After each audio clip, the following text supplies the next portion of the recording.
Welcome back to another video guys. आज है 23 जुलाई और आज है मेरा बर्थडे। तो जिन लोगों ने भी इंस्टाग्राम पे मैसेजेस किए हैं उन सबको बहुत बहुत थैंक यू। इंस्टाग्राम की बात हो ही रही है तो आज हमारे 9000 फॉलोअर्स हैं और इट वुड बी ग्रेट अगर आज ही हम 10,000 कर सकें। क्रिप्टोनाइट 01 पे फटाफट से आ जाओ, it would mean a lot. 10,000 followers आज के दिन पे would be a birthday gift तुम सबकी तरफ से मुझे। और पिछली वीडियो पे 2K लाइक्स का टारगेट था, तुम लोगों ने 4 दिन में कंप्लीट कर दिया, इसलिए ये वीडियो आज आ रही है। तो without further ado let's begin with the video. आज की वीडियो का टाइटल है penetration testing and what goes behind the scenes. अगर इस वीडियो को तुमने बिना स्किप करे देख लिया तो next time I can guarantee तुम्हें किसी के पास जाके ये नहीं पूछना पड़ेगा कि पेन टेस्ट होता कैसे है और क्या होता है। ये इस तरीके की वीडियो बहुत कम या ना के बराबर ही होंगी यूट्यूब पे जो आपको डिटेल में बताएंगी कि पेनिट्रेशन टेस्टिंग का पूरा प्रोसेस क्या रहता है। प्रैक्टिकल्स वगैरह बहुत लोग दिखाएंगे लेकिन पीछे किस तरीके से हम काम करते हैं वो कोई बताता नहीं है। ठीक है, तो मैं उस टॉपिक को आज कवर करने की कोशिश करूंगा जितना इन डेप्थ हो सकेगा और ऐसे समझाऊंगा जैसे हर एक बंदा एक बिगिनर है। तो उस हिसाब से आपको ये क्वेश्चन की पेनिट्रेशन टेस्टिंग क्या होती है किसी से जाके फिर से पूछना नहीं पड़ेगा। तो पेनिट्रेशन टेस्टिंग जो हम एथिकल हैकर्स जिनको कहते हैं, पेनिट्रेशन टेस्टिंग वो प्रोसेस है जिसमें हम कंपनीज को सिक्योर करते हैं वल्नरेबिलिटीज फाइंड करके।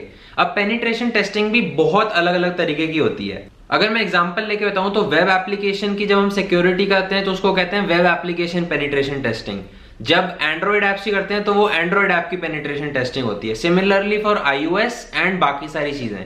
आज हम इस पूरे प्रोसेस की बात करेंगे। जब आप एक कंपनी में एज अ पेनिट्रेशन टेस्टर काम कर रहे होते हो तो कंपनी का काम होता है कि आपको प्रोजेक्ट्स लाना। उनके पास बहुत सारे प्रोजेक्ट्स आते हैं, बहुत सारी अलग अलग कंपनीज आती हैं। कंपनी के पास बहुत सारे क्लाइंट्स होते हैं। वो क्लाइंट बोलते हैं कि हमको अपनी एप्लीकेशन टेस्ट करवानी है, तो वो बोलते हैं ठीक है। एप्लीकेशन आती है और हर एक पेन टेस्टर को एक एक एप्लीकेशन दे दी जाती है।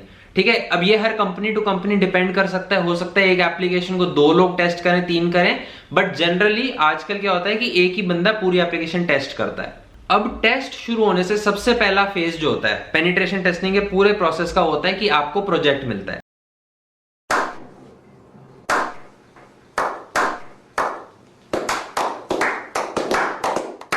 नंबर 2 पे क्या होता है? नंबर 2 पे होता है walk through of the application. अब जो क्लाइंट है वो आपको उसकी एप्लीकेशन का वॉक थ्रू देता है कि हमारी एप्लीकेशन ऐसे है, ये ऐसे ऐसे काम करती है। एग्जाम्पल मानते हैं कि कोई ई कॉमर्स की वेबसाइट है शॉपिंग के लिए, तो वो पूरा बताएगा कि इस पे ये यूजर रोल्स हैं। एक एडमिन का यूजर रोल है, एक नॉर्मल यूजर का है, और इस पे यहाँ पे जाके हम चीज ऐसे बाई कर सकते हैं, कार्ट यहाँ पे डाल सकते हैं, ताकि हमको पूरी अंडरस्टैंडिंग हो जाए एप्लीकेशन की कि क्या किस तरीके का डेटाबेस यूज हो रहा है। ठीक है, एप्लीकेशन की फंक्शनैलिटीज क्या क्या है और भी जो भी चीजें एप्लीकेशन के अराउंड तुमको सारी चीजें पता चल जाती हैं। अब वहां पे तुम्हें कोई क्वेश्चन खुद से पूछना है कि कोई तुम थर्ड पार्टी लाइब्रेरीज यूज कर रहे हो या फिर ओटीपी सर्विस किस किस लोकेशन पे यूज हो रही है, ऐसे जो भी डाउट्स होते हैं ये तुम इस वॉक थ्रू में क्लियर करते हो। ये हो गया सेकंड स्टेप। थर्ड स्टेप बारी आती है जब एप्लीकेशन की पेन टेस्टिंग एक्चुअल में स्टार्ट होती है। तो अब ये तुम मान लो कि तुम एक पेन टेस्टर हो और तुमको एक वेबसाइट दे दी गई। ठीक है, xyz.com मान लेते हैं। हम यहाँ पे वेब ऐप पेन टेस्टिंग की बात करेंगे, लेकिन एंड्रॉइड और iOS से जिस भी तरीके की पेन टेस्टिंग होती है मोर और लेस प्रोसेस पूरा सेम रहता है। अब भाई तुम्हारे पास एप्लीकेशन आ गई। अब सिंपल सा ये काम करना है, पहले तुम सारे एंड पॉइंट्स जाके देखोगे कि क्या है क्या। तो अब तुम क्या करोगे, तुम उस पर वल्नरेबिलिटीज फाइंड करना स्टार्ट करोगे। ठीक है, इसमें मैं अलग अलग फेज में नहीं बांट रहा कि पहले तुम स्कैन करोगे, एन्यूमरेट करोगे। हम इसको पूरे को एक प्रोसेस बोलते हैं कि डे 1 ऑफ पेनिट्रेशन टेस्टिंग। इसमें तुमने स्टार्ट कर दी एप्लीकेशन को फोड़ना। ठीक है, तो अब तुमने स्टार्ट करा, लेट्स से कि तुमको पहले दिन पे कोई वल्नरेबिलिटी मिल गई। अब तुम क्लाइंट को वो रिपोर्ट करते हो, डेली की रिपोर्ट अपडेट्स जाते हैं कि हमें आज ये करा, हमने आज इतना काम किया और ये हमारा अपडेट था, ताकि जो क्लाइंट है वो ट्रैक रख सके कि क्या प्रोग्रेस चल रही है। और ये चीज बहुत ट्रांसपेरेंट रहती है एक पेन टेस्टर और क्लाइंट के बीच में कि उसकी क्या प्रोग्रेस चल रही है, कि ऑन ट्रैक है। 2 हफ्ते का अगर पेन टेस्ट है, 2 हफ्ते का पेन टेस्ट है तो क्या वो 2 हफ्ते में खत्म हो सकता है। अगर हम ड्यूरेशन की बात करें कि कितना लंबा पेन टेस्ट चलता है, तो इट डिपेंड्स ऑन कि कितनी बड़ी एप्लीकेशन है। सिंपल सा लॉजिक है। अगर बहुत बड़ी एप्लीकेशन है तो कई बार 1-1 महीना भी लग जाता है। अगर उस एप्लीकेशन में बहुत ज्यादा फंक्शनैलिटीज नहीं है तो रफली 2 वीक्स के राउंड का पेन टेस्ट होता है। तो ये मैंने करी ड्यूरेशन की बात और डेली अपडेट्स की बात कि तुमको किस तरीके से डेली अपडेट्स देने हैं। यूजुअली पेन टेस्ट में क्या होता है कि हर कंपनी की एक चेकलिस्ट होती है कि हमको ये वाली वल्नरेबिलिटी टेस्ट करनी है, ये वाली टेस्ट करनी है, तीसरे नंबर पे ये करनी है। तो हम हर एक वल्नरेबिलिटी के लिए चेक करते हैं, जो जो मिलती जाती है हम उसको चेकलिस्ट में टिक करते जाते हैं। तो 2 हफ्ते के एंड पे हम क्लाइंट को ये बताते हैं कि हम इन सारी वल्नरेबिलिटीज को टेस्ट कर चुके हैं और इनमें से ये वल्नरेबिलिटीज मिली हैं। ठीक है, ये हो गई पेन टेस्ट की बात जो हम करते हैं, जो एप्लीकेशन पे हमने पेन टेस्ट परफॉर्म किया। अब आती है बात फाइनल रिपोर्ट की, ये ध्यान से सुनना। अब towards the end of pen test, जब डेडलाइन आती है पेन टेस्ट की, लास्ट के 1-2 दिन होते हैं, तो हमको रिपोर्ट प्रिपेयर करनी होती है। ठीक है, और पीडीएफ फॉर्मेट में जनरली सेंड होती है। अब ये रिपोर्ट होती क्या है? इस रिपोर्ट के अंदर हम सिर्फ वैलिड फाइंडिंग्स मेंशन करते हैं। हम ये नहीं मेंशन करते कि हम ये चीजें चेक कर चुके हैं, ये सब डेली अपडेट्स की कहानी है। लेकिन जो फाइनल रिपोर्ट बनती है उसके अंदर हम बोलते हैं कि ये इस चीज के लिए वल्नरेबल था, let's say cross site scripting, CSRF, ये 2-3 वल्नरेबिलिटीज हैं, नहीं भी पता तो कोई इश्यू नहीं है। तो रिपोर्ट में हम वल्नरेबिलिटीज मेंशन करते हैं जो हमको मिली हैं, जो वैलिड फाइंडिंग्स हैं। सबसे पहले क्रिटिकल से स्टार्ट करते हैं और धीरे धीरे जाते हुए लो तक रिपोर्ट करते हैं। अब पेन टेस्ट की एक खास बात बताता हूं जो कि उसको बग बाउंटी से सेपरेट करती है। बग बाउंटी बेसिकली होता है कि तुम अच्छी जो कंपनीज होती हैं वो बोलती हैं कि हमको हैक करके दिखाओ, तो तुमको उस पर वैलिड फाइंडिंग्स देनी होती हैं।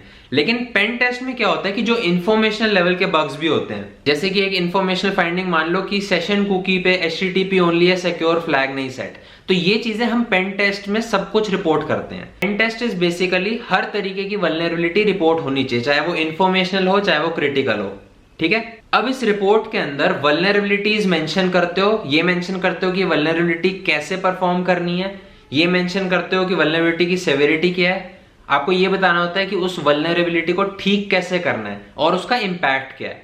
तो इन चीजों का बहुत ध्यान रखना होता है। ये हम रिपोर्ट बना के भेज देते हैं। अब जब आप रिपोर्ट भेज देते हो उसके 2-3 हफ्ते बाद वो कंपनी वापस आती है, आपको कहती है कि अब हमने बग्स ठीक कर दिए, अब इसको चेक करो।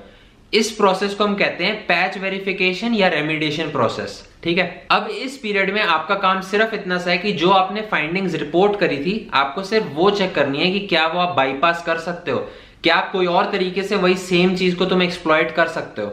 अगर तो उसका आंसर है हाँ, तो आप उसके आगे लिख दोगे कि ये वल्नरेबिलिटी सही नहीं हुई, नॉट पैच्ड बोलते हैं इसको। और अगर वो ठीक हो चुकी है तो सिंपल सा आपको साइड में लिख देना है पैच्ड। इस तरीके से रेमिडिएशन प्रोसेस होता है। फिर आप रिपोर्ट वापस भेजते हो और अब कंपनी के ऊपर है कि उसको ठीक करना है कि नहीं। अगर तो कंपनी कहती है नहीं हमको ये वाला बग ठीक ही नहीं करना, तो वो उसके आगे रिस्क एक्सेप्टेड लिख लेंगे और बोल देंगे कि हमें कोई दिक्कत नहीं है अगर ये बग एग्जिस्ट करता है तो ये थी पेन टेस्ट के पूरे बिहाइंड द सीन्स जो और कोई भी नहीं बताता। एंड मैंने आपको पूरा डिटेल में बताया कि इसका 1 लाइक तो बनता है। इस वीडियो का टारगेट हम 4K लाइक्स रख रहे हैं और अगर इस पे 4K लाइक्स होते हैं तभी नेक्स्ट वीडियो आएगी। नेक्स्ट वीडियो में हम बात करेंगे कि ग्रे, व्हाइट और ब्लैक बॉक्स के बीच में डिफरेंस क्या होता है। इसीलिए ये बहुत जरूरी है कि आप सब्सक्राइब बटन दबा के बेल नोटिफिकेशन जरूर ऑन करो, क्योंकि जैसे ही वो आप ऑन करोगे तभी आपको नोटिफिकेशन आएगी हर वीडियो की। और हाँ गाइस, अगर इंस्टाग्राम पे आज के दिन 10,000 फॉलोअर्स हो गए तो मजा ही आ जाएगा। मैं मिलता हूं आपसे नेक्स्ट वीडियो में, तब तक के लिए बाय।